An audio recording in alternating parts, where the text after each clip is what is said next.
Olá, tudo bem? Eu sou o Creteu e esse é mais um tutorial aqui do curso de GNU Linux com o Debian do professor Creteu. Hoje eu vou falar sobre o swap em arquivo criptografado. Qual que é essa história?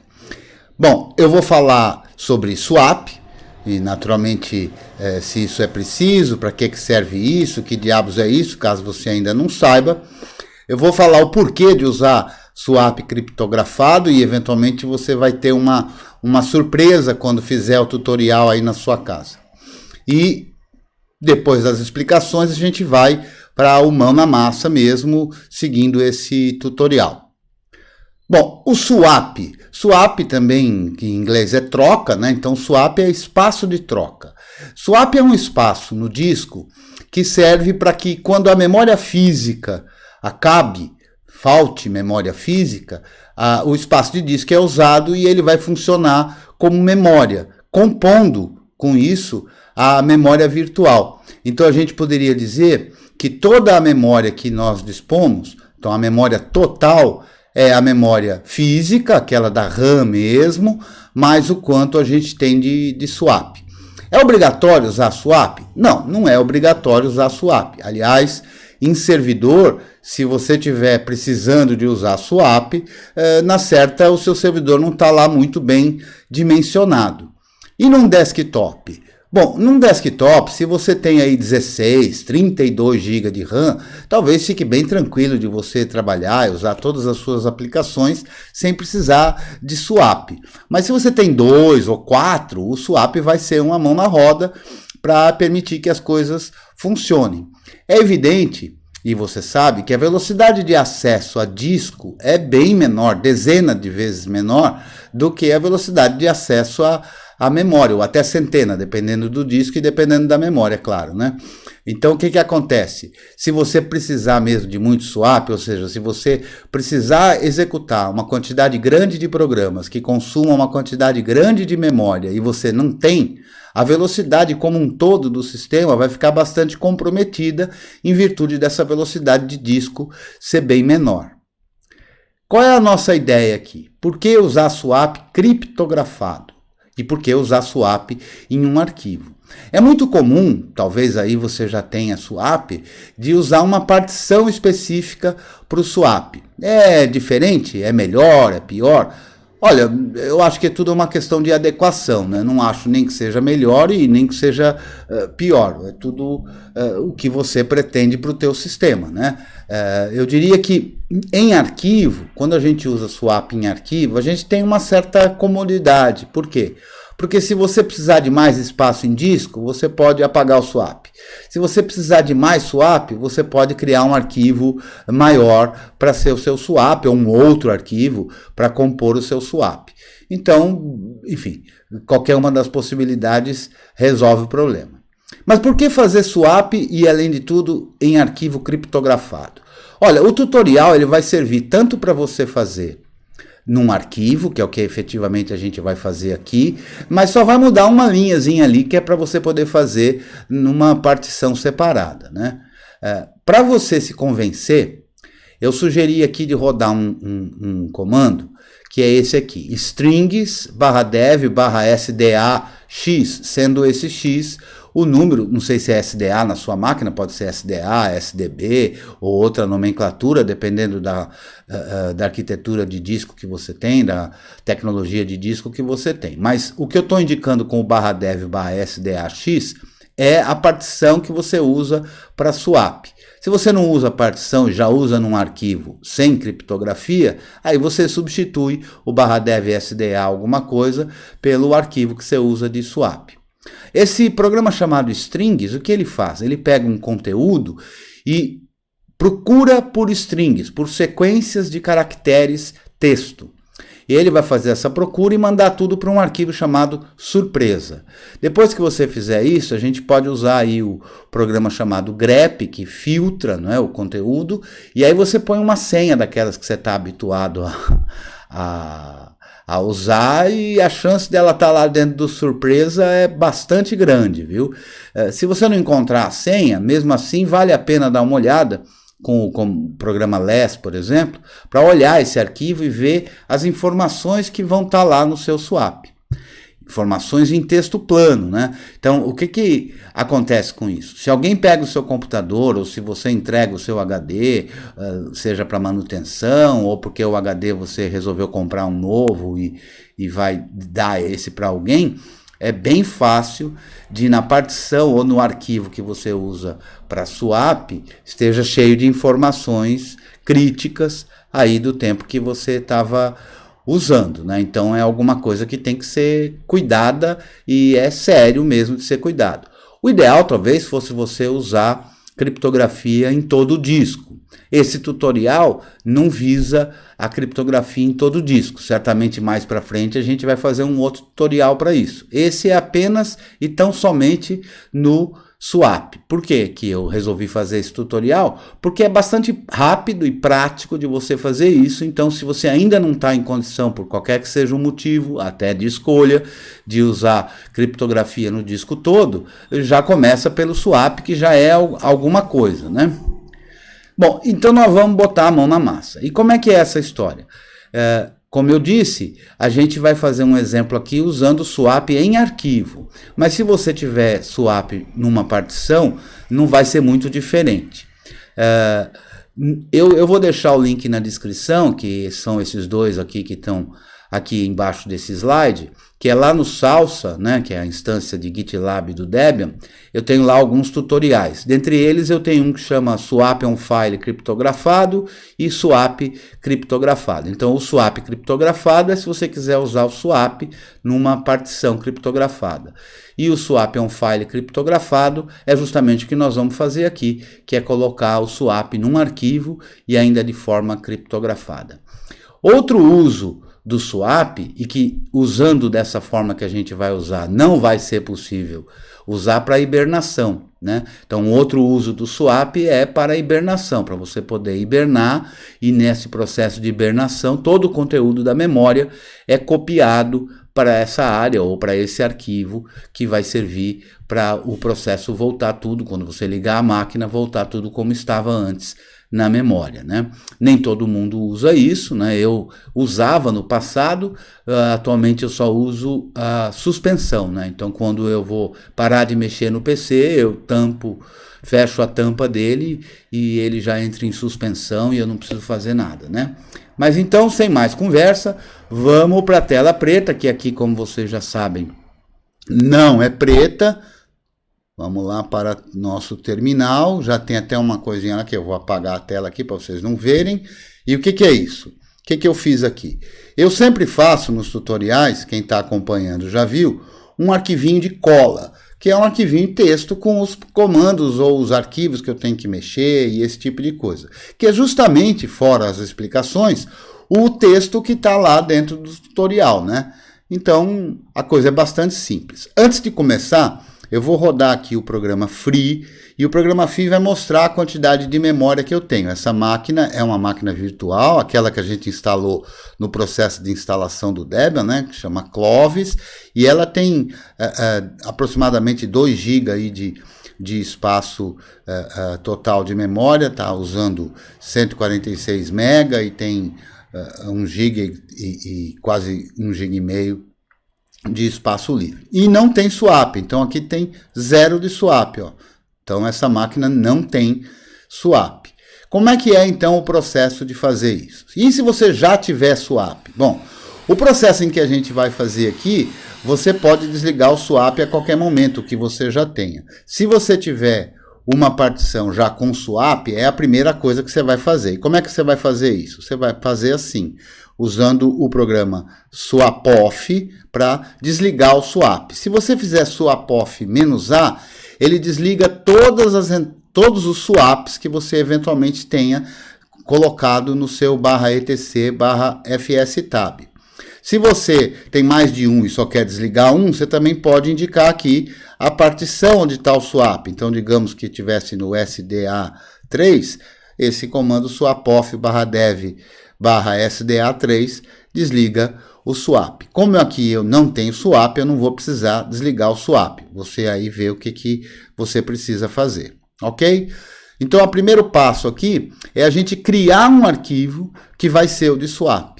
E aqui eu coloquei duas formas de fazer isso. Uma é com esse file allocate, que ele é muito rápido, é bem bacana de usar. Se você tiver aí na sua máquina, num Debian Buster, tem a possibilidade de você instalar o pacote do file allocate, caso não esteja instalado, né? E eu vou então criar um arquivo de swap. Vamos ver aqui com o df-h quanto eu tenho de espaço livre. Ó. Eu tenho 2,8 GB de espaço disponível aqui. Então eu não vou criar, conforme está lá no tutorial de criar de 3 GB, eu vou criar um micro swap aqui com apenas 1 GB.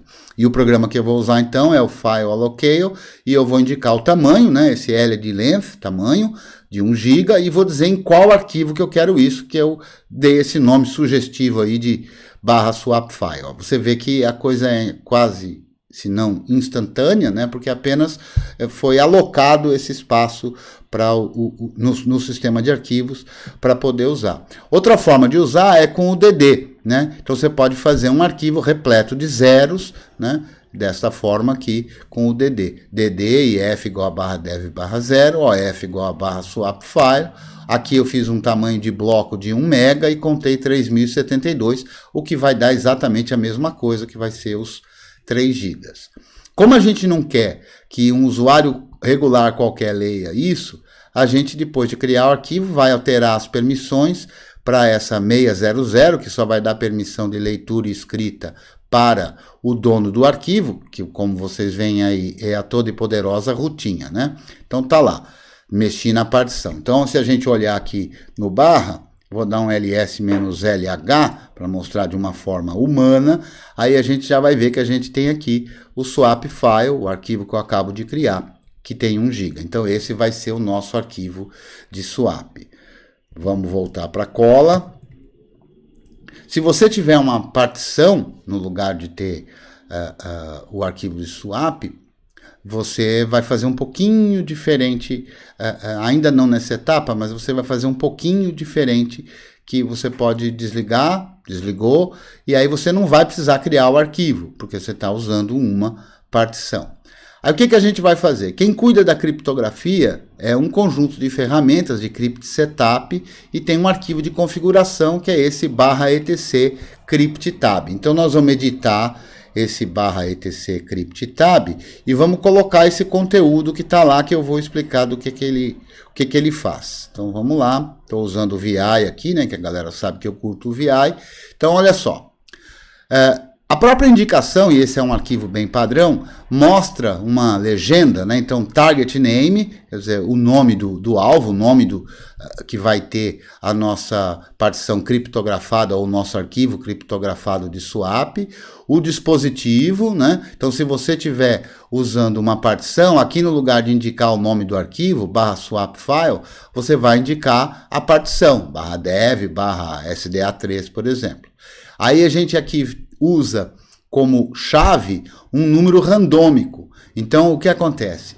Esse swap, toda vez que você ligar a máquina, ele gera um número randômico e usa esse número randômico como chave criptográfica para o swap. Então, mesmo depois, nem você vai conseguir ler o conteúdo dele. É uma das formas de poder fazer o trabalho. Aí aqui tem algumas configurações que definem o tipo de criptografia que vai ser usada. A gente está usando AES, que é bastante interessante, a finalidade, que é de swap, né? E o hash, que é o SHA-1. Então essas configurações estão lá no tutorial e são bem as padrões. Dá para mudar isso? Dá. Aí você vai ter que fazer umas pesquisas para saber se tem alguma que seja mais adequada para você. Eu penso que essa é tranquila e adequada. Então salvei o arquivo com aquele conteúdo. Agora eu vou alterar o arquivo do etc fstab. Então nós vamos editar o etc fstab e eu vou copiar esse conteúdo aqui, que já está pronto aqui, ó, que veio lá do tutorial. Então olha só, aqui na sua máquina, se você está fazendo a troca do swap, quer dizer, se você usava um swap, quer usar outro, você vai apagar a linha do swap. Aqui a minha linha de swap estava comentada. Você pode também comentar, vai que não dá certo, vai que você muda de ideia, você pode comentar. É uma linha bastante simples, que é essa /dev /mapper /cswap. Repare que esse nome aqui, ó, que aqui eu escolhi cswap, eu vou salvar o arquivo aqui, é o mesmo nome que a gente escolheu aqui, tá? Então, se você aí escolher um outro nome, você põe o correspondente para dar tudo certo. Muito bem. Agora a gente vai fazer a instalação, caso você ainda não tenha instalado, da ferramenta necessária, que é o crypt setup run. Então, a gente vai rodar aqui um apt install crypt setup run. E no meu caso aqui não está instalado, né? Ou melhor, eu removi antes de fazer o tutorial para tentar passar para você a mesma experiência que você tem aí, caso você tenha uma instalação básica do Debian, né? O processo de instalação não é demorado, o arquivo não é longo, né? Não é grande o pacote, é pequenininho, até está demorando um pouquinho aqui para baixar 500K, né? Você vê que a minha conectividade de internet não está lá essas coisas, né? Mas vamos lá. Baixou, está descompactando, instalou. Vamos olhar de novo a nossa cola. Estamos aqui na cola, está instalado. Agora a gente vai fazer com que esse dispositivo seja, de fato, preparado para ser swap e de maneira criptografada. Então a gente roda isso aqui, é rápido também, né? Ele gera rapidinho aí a chave. Você viu que deu tudo ok, apareceu um aviso aí que é o parâmetro ---- hash está sendo ignorado, claro, como o arquivo de chave específico. Muito bem. Então, as coisas deram tudo certo aqui, não se preocupe com esse alerta não. Aí agora a gente vai ativar o swap. Como a gente colocou no etc fs tab, ao dar o swap on -a, ele põe para funcionar todo e qualquer swap que esteja lá. Se a gente rodar o free aqui agora, a gente vê que tem 1 GB de swap. Se você quiser mais informações sobre o swap, você pode usar o swapon --show, que mostra como é que as coisas ficaram aqui, né? O nome que foi dado ao dispositivo e tudo, o tamanho, quanto que está sendo usado, ou swapon summary, que mostra as mesmas informações, tá? De uma forma um pouquinho diferente, mas são as mesmas informações. É simples assim. Vamos recapitular? Vamos olhar a cola aqui para recapitular. Vamos olhar a cola. Está aqui a cola. Primeira coisa que a gente fez foi criar um arquivo de swap. A segunda coisa que a gente fez foi modificar as permissões do arquivo de swap para ser lido só pelo root. Depois a gente editou o arquivo de configuração dos dispositivos criptografados, porque se você tiver mais de um, esse mesmo arquivo de configuração vai ser usado. Ou mais de um swap, ou uma outra partição que não seja de swap, mas que tenha criptografia. Aí a gente editou o arquivo etc fstab, indicando no fstab para ele fazer uso do swap usando o dispositivo que é esse /dev /mapper o nome que a gente colocou lá no arquivo etc fstab, ou no arquivo etc crypttab. Aí a gente instalou a ferramenta crypt setup-run para poder ter o recurso do programa, que é o cryptdisks start e o nome do dispositivo. Quando a gente roda esse programa olha e confere o etc crypttab para ver as informações que tem lá e faz o swap preparar. O que vai acontecer a cada vez que você der boot? A cada vez que você der boot, ele vai ser preparado outra vez usando outra chave de criptografia. Depois que você fizer isso, aí você pode fazer aquele mesmo exercício de usar o strings, que você vai ver que o resultado não é o mesmo. O que acontece aqui quando a gente vai dar boot? Por padrão, a partição de swap é usada nesse parâmetro chamado resume, né? Que é para ele tentar voltar de uma hibernação. Então a gente vai aqui dar esse comando que põe a palavra known dentro do arquivo /etc init-run-fs-tools /conf.d/resume, que é para ele não tentar resumir, né? Então eu reafirmo que desta forma que nós estamos fazendo aqui, você não vai ter o recurso de hibernação.